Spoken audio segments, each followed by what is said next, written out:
sitting room. There's a large step getting in and out of that room, so just kind of watch your step as you walk through the house.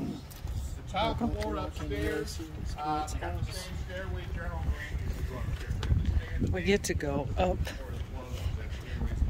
his stairway. That's cool. Ulysses S. Grant's house. It looks like there's a mirror above the fireplace. So it's not a historical artifact from the time, but a little 2-minute video recreating a conversation between Grant and his father. Turn it on at any time. Otherwise, I will see you in the back when you're done going through. Very welcome. My pleasure.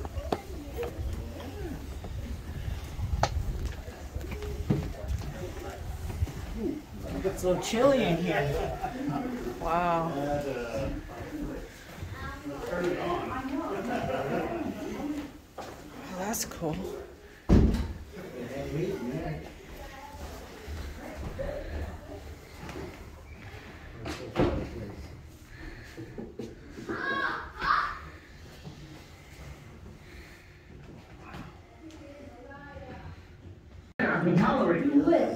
Father, can we go one day without talking about politics? I'm sorry, Julia. When I hear the dissolution of the Union being talked about as if it were some sort of tariff bill, it makes my blood run cold. I can't make a little bit of the Union separating. I do not wish to see the Union dissolved either. The Southern Democrats will not be brought to dissolution. Most Northerners are only trying to stop the slavery spread into the Union States. Not take away slaves here, but in order to serve the lack of vice secession. Oh, I believe you're convinced.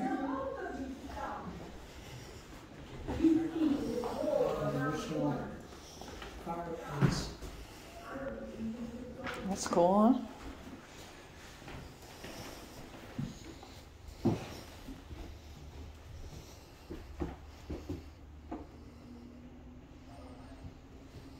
This was the door the slaves would enter and leave.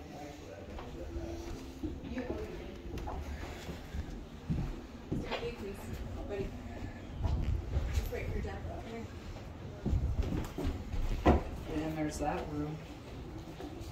It's the office space next to us here. That is, yes. Stairs are pretty steep and pretty narrow.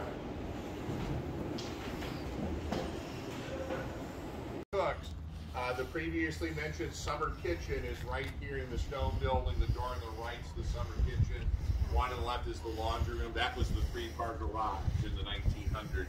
There's also a winter kitchen in the basement. The enslaved laborers cooked down there to provide heat to the rest of the home in the wintertime. So if you go down the stairway, that is open to the public. A couple exhibits in another video. And 2 red buildings, ice house on the left, chicken house on the right. Big fancy 2-story chicken house, 40, 50 chickens at a time. So these are all open for exploration. Be roving around answering questions. So this is where they went to heat up the house, huh? Exactly. Oh, wow. This is interesting. Alex is going to be so jealous. Yeah.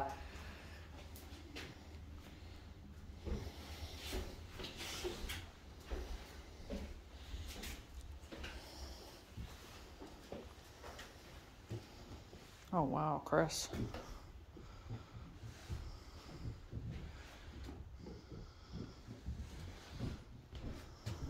All right, this is for you, Alex. Sure, absolutely, yeah. So the greenhouse behind me here, this is the historic Whitehaven estate. So this house is more than 200 years old, having been built between 1812 and 1816, but the National Park Service were here at this house today because Ulysses S. Grant, he met his future wife, Julia Dent Grant, here at this house. This was Julia's childhood home. Ulysses, Julia, and their family lived here for about 5 years, so Grant was a farmer here on this property. And after the Civil War, when Grant was president, although the Grants never lived here at Whitehaven again, this was a vacation home for the Grants. And there was also a lot of horses here, so Grant raised his horses on this farm after the Civil War as well. So it was 850 acres back in Grant's day, and an important place for Ulysses S. Grant and as a father and and as a husband with this family here at Whitehaven. Well, I appreciate it. Thank you so much. Absolutely, absolutely. Yeah, there's a lot of really neat Civil War history here in the area, though, and to go with the Lincolns to Ford's Theater to go see Our American Cousin, the play that was being shown that night.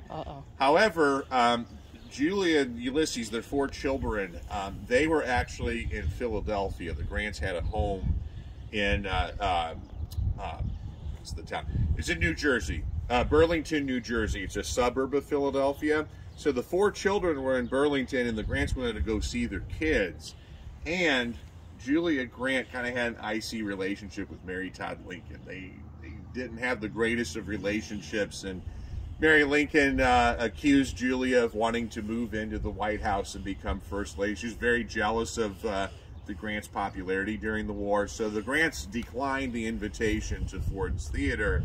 However, by the time the Grants arrived in the New Jersey, Philadelphia area, Grant got a telegraph saying he had to go back to Washington, D.C. because the president had been assassinated. So took another train right back to Washington, D.C. that night. But it is amazing to think how history may have been different had Grant been in Ford's Theater that night. Yeah, that would have been. Lincoln may not have been assassinated. Very true. Well, very true. There's all number of scenarios, you know.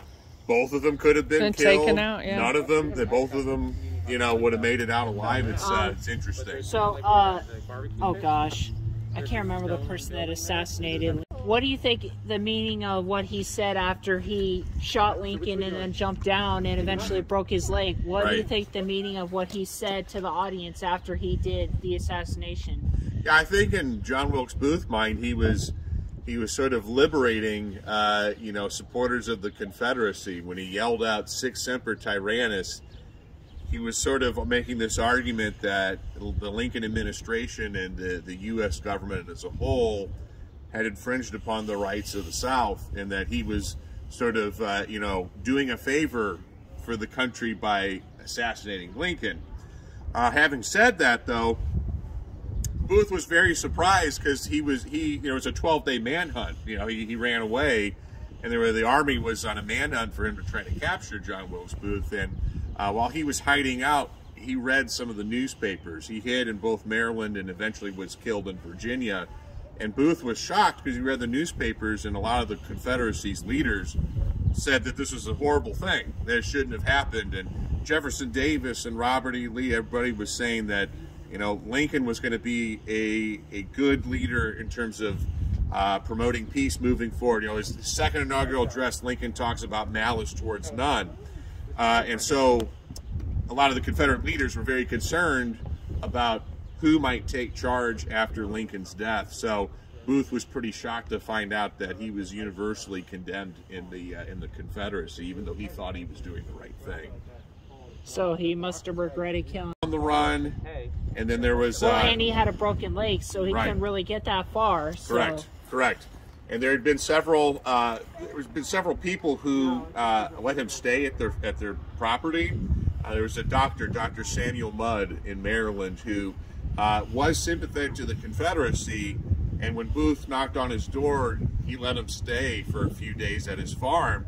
But Dr. Mudd was shocked to find out later on that when he heard the news that Lincoln had died, he was shocked to find out that Booth had been the one that shot him. So Booth eventually moved on. And there was another farm, the Garrett Farm in Virginia, where the U.S. Army caught up to Booth.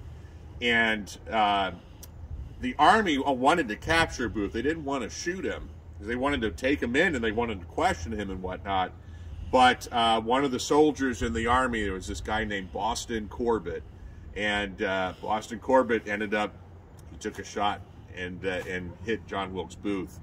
And so Booth lived for another 3 hours or so, and they tried to question him on the farm as he was dying, but he had been I believe he had been hit kind of at the back of his spine, so he was paralyzed, and he whispered a few words, but eventually he died. So it's hard to hard to see if he had any regret or not, but it was a painful way to go out. But between breaking his leg. What I've always wondered is why nobody was watching Lincoln, because if he would have had a guard, Lincoln may not have been shot, because nowadays they protect president wherever they go, and every time you don't protect the president, Lincoln who got killed, then there was Kennedy, so and there's still controversy on that one. We still don't know who killed Kennedy.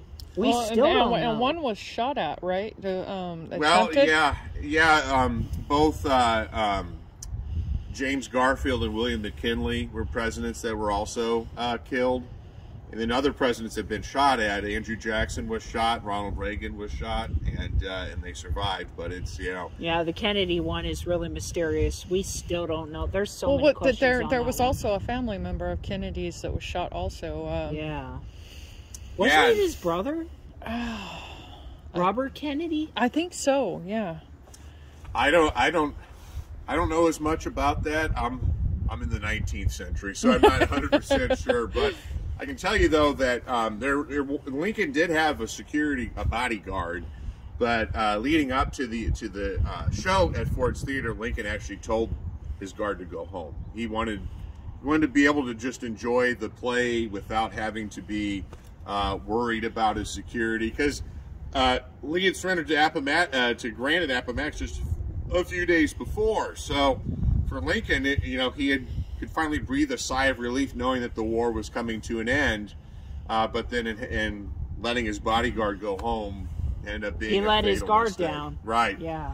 And so it's changed a lot. I mean, there was a time when you could go to the White House and shake the president's hand, and we don't live in that kind of world anymore.